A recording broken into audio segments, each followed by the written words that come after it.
Abortion is one of the most sensitive and highly debated issues in our society today. Known as the deliberate termination of pregnancy, most people view abortion to be a sinful act of killing an unborn infant and see it as the ultimate violation of life. While critics of abortion claim that the practice is unethical, advocates believe that it is a fundamental right of women to determine what to do with their bodies, and abortion should be a decision that is granted naturally to them. It is understandable why some people will view abortion as something inhumane, but we must also consider the mother's circumstances, the potential psychological, emotional, and financial hardships it may have on her. Women may experience depression and feel overwhelmed by the challenges associated with being a teen mother. Teen mothers may also experience discrimination from their peers and end up dropping out of school because of this, leading to fewer career opportunities and lower income. Given the adverse effects early pregnancy could have on their lives, I believe women should have the liberty to decide whether to have an abortion or not, and no one has the right to take this from them. First of all, it is a woman's fundamental right to decide what to do with their bodies, and we should respect this.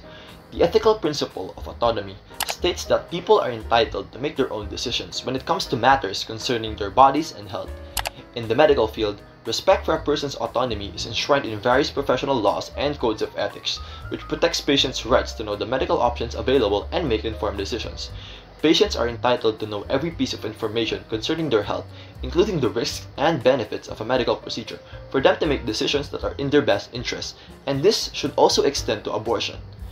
If a woman is fully aware of the benefits and risks of abortion and wishes to terminate their pregnancy regardless, we should respect their choice and not interfere.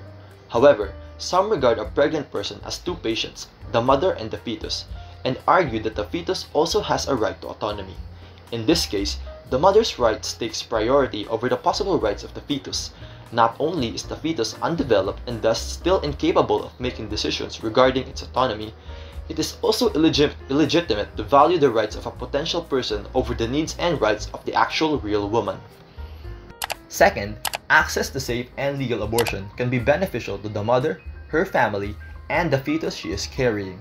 According to utilitarianism, for an action to be morally acceptable, it must result in the greatest good to the greatest number of people with the least amount of pain. In the case of abortion, legalizing the procedure can lead to the greatest good for the mother, their family, and even the fetus. Not every pregnancy proceeds normally. There are some women that may face problems with their conception that may be damaging or even fatal to both themselves and their child. In situations where the mother and the child are both in danger, access to safe and legal abortion is necessary to at the very least ensure the mother's safety. There are also instances where women experience accidental pregnancies as a result of unfortunate circumstances, such as rape, which can have a significant physical, emotional, and financial burden on the mothers and their families. Abortion opens up a way for women and their families to maintain the life they have and avoid the burdens associated with being teen mothers.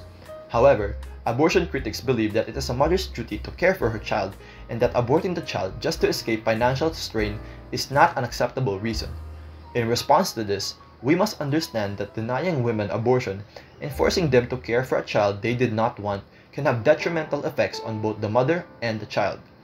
Studies have shown that children born to parents who were denied abortion were at higher risk of experiencing neglect, abuse, and poor health. By legalizing abortion, we are not only saving women from socioeconomic burdens of being teen mothers, but also protecting the fetus from the struggles and trauma of growing up in a potentially problematic and financially unstable household. Lastly, prohibition of abortion will only endanger the lives of the mothers. The truth is, not legalizing abortion does not stop women from seeking the procedure. Instead, restricting access to safe abortions only puts the health and lives of women in danger as they resort to unsafe and illegal methods. In the Philippines, about 1,000 women die each year from abortion complications, which contributes to the nation's high maternal mortality ratio. Tens of thousands of women are hospitalized each year for complications from unsafe abortions. Preventable maternal deaths will only increase if access to abortion is further restricted.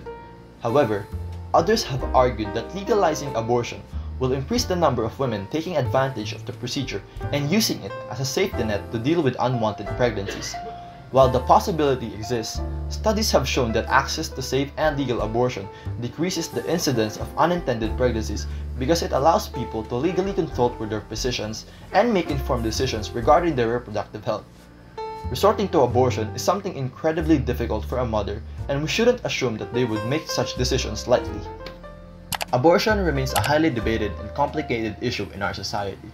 While it is understandable that some may feel conflicted towards the procedure, as it involves ending a fetus's life, we must understand that this decision is for women to make because it is their fundamental right.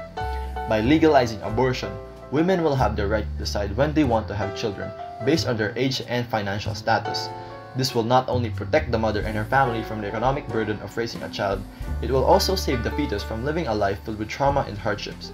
We should respect women's autonomy and support their decisions instead of limiting them. Doing so will not only ensure better health outcomes for women, but it will also allow them to maintain control over their lives. Let us strive for a future where every woman has the freedom to make their own decisions.